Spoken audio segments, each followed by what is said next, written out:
कल्पना करा की एका कुटुंबाची गेल्या 50 वर्षांपासून एक वडिलोपार्जित शेतजमीन आहे.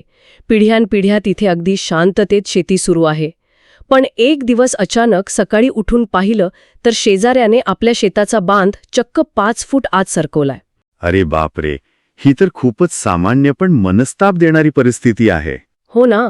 किंवा सामायिक जागेवर अचानक एक भिंत उभी केली जाते. मग अशा वेळी आपली पहिली प्रतिक्रिया काय असते? आपण साहजिकच स्थानिक अधिकाऱ्यांना बोलावतो, महसूल विभागात जातो किंवा तहसील कार्यालयात जाऊन मोजणीसाठी अर्ज करतो आणि फी भरतो. अगदी बरोबर. आणि लोक मग सरकारी मोजणी अधिकाऱ्याची वाट पाहत बसतात. हो, पण गंमत बघा, मोजणी अधिकारी येतो आणि जमिनीची मोजणी करतो. पण तरीही तो वाद तिथेच न मिटता थेट कोर्टाची पायरी चढतो. तो वाद आणखीनच चिघळतो आणि वर्षानुवर्षे खटला चालतो. असं नक्की का होतं? याचं मूळ कारण बऱ्याच जणांना माहीत नसतं. हो, आणि म्हणूनच सरकारी अधिकाऱ्याने दिलेला निर्णय हा अंतिम का नसतो किंवा यामागे नक्की कोणती कायदेशीर अडचण आहे हे आपण आजच्या या डीप डाईव्हमध्ये पाहणार आहोत. आज आपण इन्फो इन मराठी या यूट्यूब चॅनलने संकलित केलेल्या अतिशय उत्कृष्ट माहितीचा आधार घेणार आहोत. नक्कीच.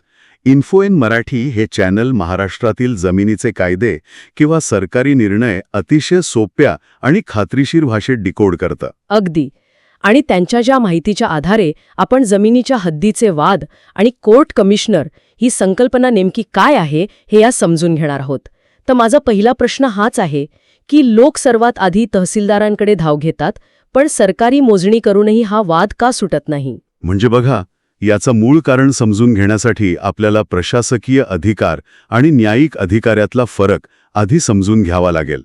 महसूल विभागाचा किंवा तहसीलदारांचा मुख्य उद्देश हा फक्त जमिनीच्या नोंदी ठेवणे आणि टॅक्स गोळा करणे हा असतो. अच्छा, म्हणजे ते फक्त टॅक्ससाठी नोंदी ठेवतात? हो. ऐतिहासिकदृष्ट्या पाहिलं तर महसूल विभाग हा कर वसुलीसाठीच बनलेला आहे.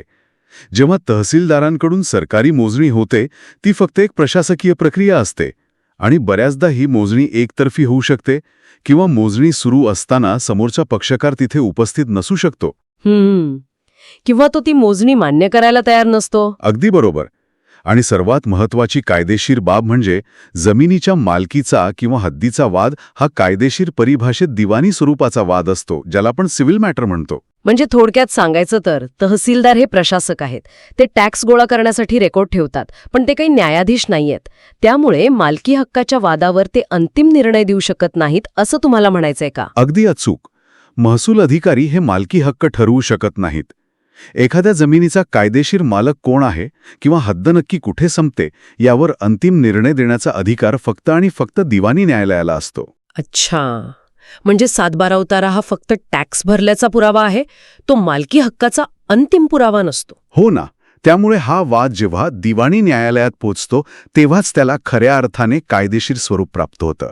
पण मग इथे एक मोठी व्यावहारिक अडचण येते. दिवाणी न्यायालयात न्यायाधीशांसमोर तर दररोज शेकडो खटले चालू असतात. मग एखादा जमिनीचा बांध 5 फूट सरकला आहे की 10 फूट हे पाहण्यासाठी न्यायाधीश स्वतः कोर्ट सोडून त्या गावात जाऊन तर पाहणी करू शकत नाहीत ना? बरोबर. न्यायाधीश स्वतः प्रत्येक जागेवर जाऊन मोजणी करू शकत नाहीत. आणि म्हणूनच भारतीय दिवाणी प्रक्रिया संहिता, ज्याला आपण सीपीसी म्हणतो, त्यामध्ये एक अत्यंत महत्त्वाची तरतूद करण्यात आली आहे. सीपीसी म्हणजे कोड ऑफ सिव्हिल प्रोसिजर ना? होय.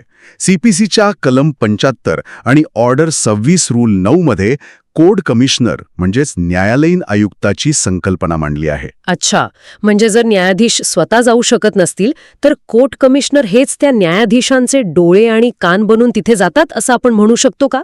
होय, हे अगदी योग्य वर्णन आहे. कोर्ट कमिशनर हा कोर्टाचा विस्तारित हात असतो. तो कोर्टाच्या वतीने प्रत्यक्ष जागेवर जातो आणि तिथली पाहणी करतो. आवश्यक ते मोजमाप करून जागेवर नेमकी काय परिस्थिती आहे याचा एक सविस्तर अहवाल कोर्टासमोर सादर करतो. क्या बात है. त्यामुळे न्यायाधीशांना आपल्या खुर्चीत बसूनही त्या जागेवर प्रत्यक्ष काय घडत आहे याचं अचूक चित्र स्पष्ट होतं. अगदी तसंच. हा अहवाल अतिशय तटस्थ असतो. ही संकल्पना तर स्पष्ट झाली, पण आता आपण एका सामान्य नागरिकाच्या नजरेतून या प्रक्रियेकडे पाहूया. हो. समजा एखाद्या व्यक्तीचा त्याच्या शेजाऱ्यासोबत हद्दीचा वाद सुरू आहे आणि प्रकरण कोर्टात गेला आहे.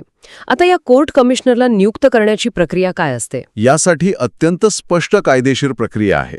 ज्या पक्षकाराला असं वाटतं की कोर्टासमोर जागेची सद्यस्थिती येणं आवश्यक आहे, त्याला आपल्या वकिलांमार्फत दिवाणी न्यायालयात CPCच्या ऑर्डर 26 रूल 9 अंतर्गत एक लेखी अर्ज दाखल करावा लागतो. आणि या अर्जात काय लिहावं लागतं? म्हणजे या अर्जात हे स्पष्ट करावं लागतं की या दाव्यात कमिशनरची गरज नक्की का आहे. म्हणजे बांधकामाची स्थिती पाहायची आहे की हद्द मोजायची आहे हे सांगावं लागतं. मग न्यायाधीशांसमोर हा अर्ज आल्यावर ते कुणाचीही नियुक्ती करू शकतात का? म्हणजे तो कमिशनर एखादा सरकारी अधिकारी असतो की कोणीही त्रयस्थ व्यक्ती? नाही, कुणाचीही नियुक्ती होत नाही. दाव्याच्या स्वरूपानुसार आणि आवश्यकतेनुसार कमिशनरची नियुक्ती ठरते. समजा वादाचं स्वरूप हे अत्यंत तांत्रिक आहे, म्हणजे 2 जमिनींच्या हद्दी नकाशानुसार मोजायच्या आहेत, तर कोर्ट अशावेळी भूमी अभिलेख अधिकाऱ्याची नियुक्ती करतं. अच्छा, म्हणजे TILR किंवा सिटी सर्व्हे ऑफिसर सारख्या लोकांची. हो, कारण त्यांना तांत्रिक मोजणीचे आणि नकाशा वाचनाचे विशेष ज्ञान असते.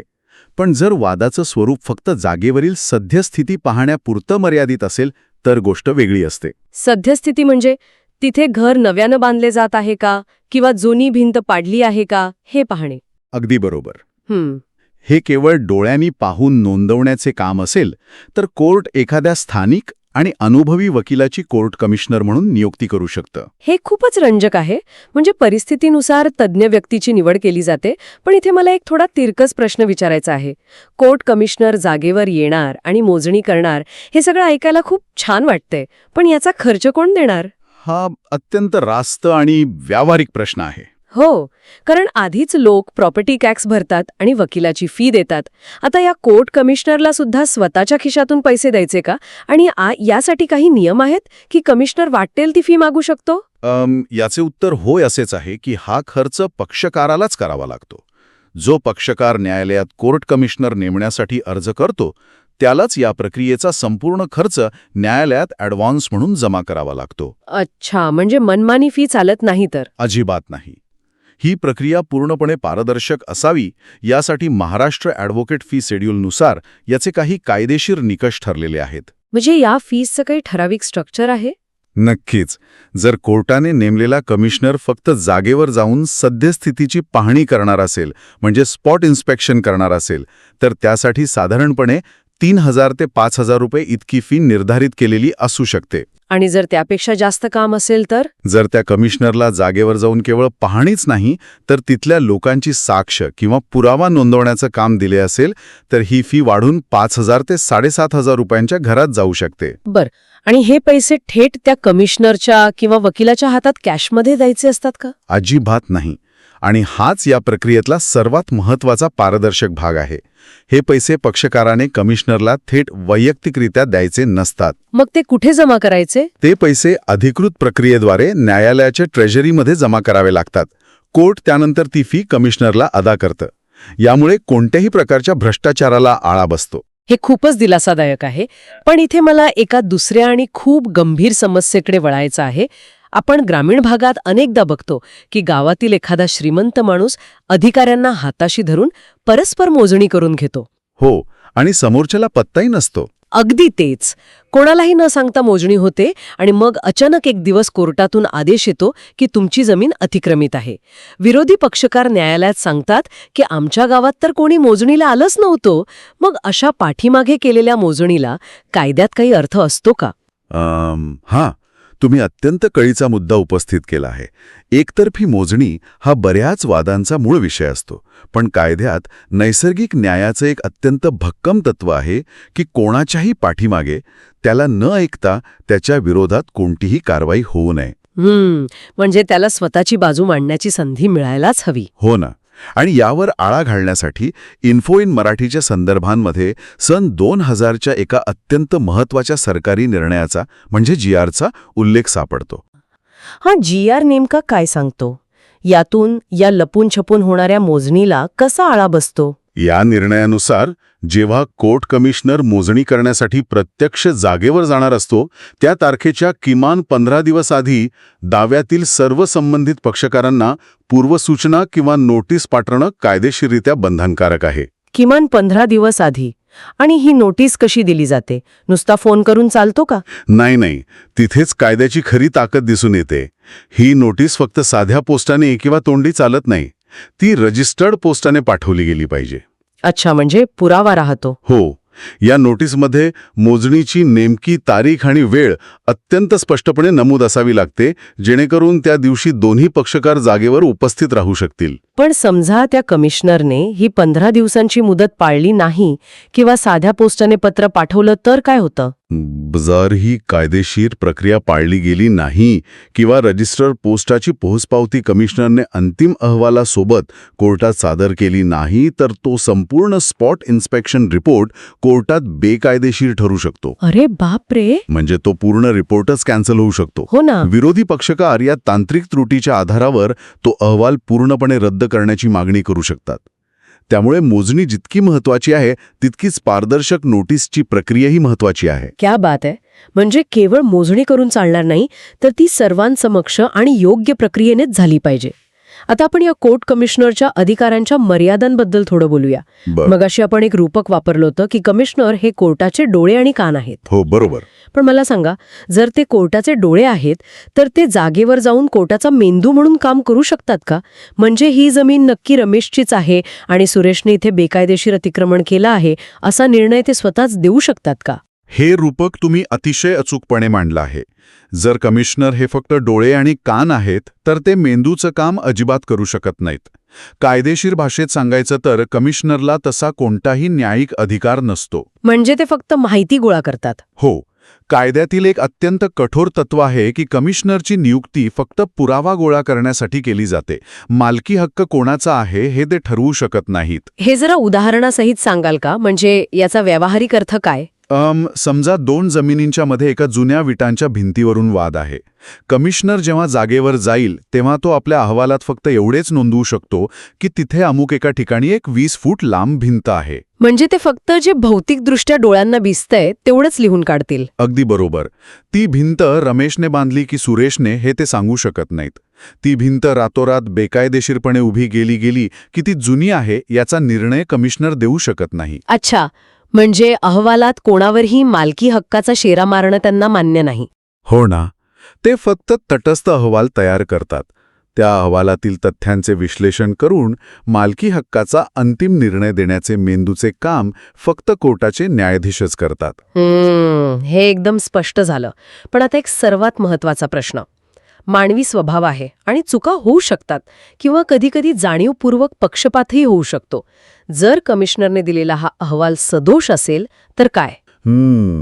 हा प्रश्न अनेकांच्या मनात असतो. हो, कारण त्यात मोजमापाच्या गंभीर चुका असतील किंवा तो कोणा एका पक्षकाराच्या बाजूने झुकलेला असेल तर अशा वेळी सामान्य नागरिकांकडे काय पर्याय उरतात? कोर्टाने नेमलेला माणूस आहे म्हणून तो अहवाल निमूटपणे मान्य करावाच लागतो का? अजिबात नाही. आणि हेच आपल्या न्यायव्यवस्थेचं सौंदर्य आहे. CPCच्या ऑर्डर 26 रूल 10 नुसार कमिशनरने दिलेला हा अहवाल थेट पुरावा नक्कीच मानला जातो, पण तो न्यायालयावर किंवा पक्षकारांवर बंधनकारक नसतो. कमिशनरचा शब्द ही काही दगडावरची रेघ नाही. म्हणजे एखाद्या नागरिकाला तो अहवाल चुकीचा वाटत असेल तर तो कोर्टात त्याला थेट आव्हान देऊ शकतो? नक्कीच देऊ शकतो. ज्या पक्षकाराला तो अन्यायकारक वाटतो ते नागरिक आपल्या वकिलामार्फत या अहवालावर कोर्टात लेखी आक्षेप नोंदवू शकतात. आणि याही पुढची एक अत्यंत महत्वाची कायदेशीर पायरी म्हणजे उलट तपासणी. उलट तपासणी म्हणजे सिनेमात दाखवतात तसं त्या कमिशनरला कोर्टात पिंजऱ्यात उभं करून प्रश्न विचारले जातात का? होय, अगदी तसंच. कोर्टाची रीतसर परवानगी घेऊन पक्षकार त्या कमिशनरला साक्षीदाराच्या पिंजऱ्यात उभे करू शकतात आणि विरोधी पक्षाचा वकील त्यांची कडक उलट तपासणी करू शकतो. अच्छा, मग तिथे त्यांना तांत्रिक प्रश्न विचारले जातात का? हो ना. जसं की तुम्ही मोजणीसाठी जे इन्स्ट्रुमेंट वापरले ते प्रमाणित होते का, किंवा मोजणीची सुरुवात कोणत्या खुणेपासून केली, असे बोचरे प्रश्न विचारले जाऊ शकतात. म्हणजे कमिशनरला स्वतःच्या अहवालातील प्रत्येक ओळीचं समर्थन करण्यासाठी कोर्टात सिद्ध व्हावं लागतं. आणि जर ते या उलट तपासणीत अडकले तर? जर त्यांची उत्तरे समाधानकारक नसतील किंवा हा अहवाल पक्षपाती आहे अशी कोर्टाची खात्री पटली तर न्यायाधीशांना तो अहवाल पूर्णपणे रद्द करण्याचा अधिकार आहे. आणि न्यायालय नव्याने दुसऱ्या कमिशनरची नियुक्ती करून पुन्हा पाहणी करण्याचे आदेश देखील देऊ शकतं. ही माहिती खरोखरच खूप मोठी संजीवनी आहे. अनेकदा सामान्य माणूस कोर्टाचा माणूस आलाय म्हणून घाबरून जातो, पण कायदे हे शेवटी नागरिकांच्या संरक्षणासाठीच बनवले आहेत हे या चर्चेतून स्पष्ट होतं. आता आपण या सखोल चर्चेच्या समारोपाकडे आलो आहोत. तुम्ही ह्या चर्चेचा थोडक्यात सारांश कसा द्याल? थोडक्यात सांगायचं तर जमिनीचे हद्दीचे वाद कायमस्वरूपी सोडवण्यासाठी फक्त तहसीलदारांच्या मोजणीवर अवलंबून न राहता दिवाणी न्यायालयामार्फत कोर्ट कमिशनर नेमणे हा एक प्रभावी मार्ग आहे. या प्रक्रियेत 15 दिवसांची रजिस्टर्ड नोटीस देण्याचं बंधन आहे. कमिशनरच्या अधिकारांच्या स्पष्ट मर्यादा आहेत आणि अहवाल चुकीचा वाटल्यास त्यावर उलट तपासणी करण्याचा अधिकार नागरिकांना आहे. योग्य प्रक्रियेचे पालन केल्यास हे वाद कायदेशीर पुराव्यांच्या आधारे वेगाने सुटू शकतात. हां, सारांश अत्यंत स्पष्ट आहे. आता या चर्चेच्या शेवटी मला प्रेक्षकांसाठी एक विचार करायला लावणारा मुद्दा इथे मांडायचा आहे. आज आपण कोर्ट कमिशनर प्रत्यक्ष जागेवर जाऊन मोजणी करण्याबद्दल बोललो, पण आता तंत्रज्ञान खूप वेगाने बदलत आहे. आपण ड्रोन मॅपिंग आणि हाय रेझोल्युशन सॅटेलाइट इमेजरीचा वापर वाढताना बघतोय. हो, आजकाल सगळीकडेच AI आणि ड्रोनचा वापर होतोय. अगदी. तर भविष्यात असं होईल का की हे अत्याधुनिक तंत्रज्ञान कोर्ट कमिशनरची ही पारंपरिक मोजणी पद्धत पूर्णपणे मोडीत काढेल? मानवी आयुक्ताला जागेवर पाठवण्याऐवजी कोर्ट थेट सॅटेलाइटवरून हद्द स्क्रीनवरच तपासून बघेल का? की तंत्रज्ञान कितीही प्रगत झालं तरी मानवी निरीक्षण आणि कायद्याचा मानवी दृष्टिकोन याची जागा ड्रोन कधीच घेऊ शकणार नाही? यावर प्रेक्षकांनी नक्की विचार करावा. खरंच हा विचार करण्यासारखा मुद्दा आहे. हो, आज आपण इन्फो इन मराठी या यूट्यूब चॅनलनी दिलेल्या अत्यंत उत्कृष्ट माहितीचा आधार घेऊन ही चर्चा केली. जर तुम्हाला ही चर्चा आवडली असेल आणि तुम्हाला महसूल किंवा जमिनीचे व्यवहार यांवर अशीच सोपी माहिती हवी असेल तर यूट्यूबवर जाऊन इन्फो इन मराठी हे चॅनल नक्की शोधा. हो, आणि त्यांच्या चॅनलला नक्की सबस्क्राईब करा. अगदी. जमिनीच्या हद्दी किंवा मोजणीच्या कोणत्या इतर विषयांवर तुम्हाला अशाच सखोल चर्चा ऐकायला आवडतील हे आम्हाला कमेंट करून नक्की सांगा. ऐकत रहा आणि जागरूक रहा.